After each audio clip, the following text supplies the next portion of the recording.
I want to add to what I just said.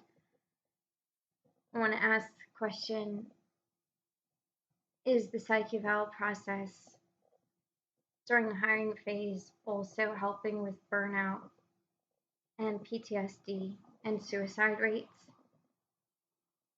I will research these things. I will pull my medical records at my own expense. And I will reapply if I'm allowed. Another thing I want to add about my roommate and the sexual assault is that for all the grace that I gave him, he appears to have squandered it, in the sense that I don't know how much time had passed since he was arrested for what happened, but his record now indicates that he was convicted of third-degree simple assault, and I don't know what this case was about. I didn't go that far. I don't know what happened. So later in this series of videos, when I drill down into the borderline personality disorder diagnosis, I will talk about hypersensitivity to threat.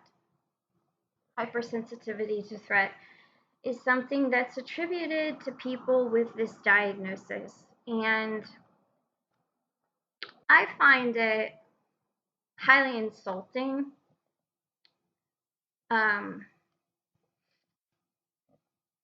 When I was a reporter, I didn't even carry pepper spray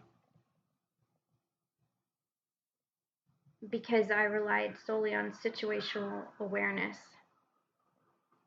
Later in life, I became a communications analyst for our prison system, and I really liked that because it seemed like a job where, quote unquote, hypersensitivity to threat was allowed and even honored. We used to have this saying, go with your gut. Okay, and 15 out of 16 of us were women when I was hired. That was interesting.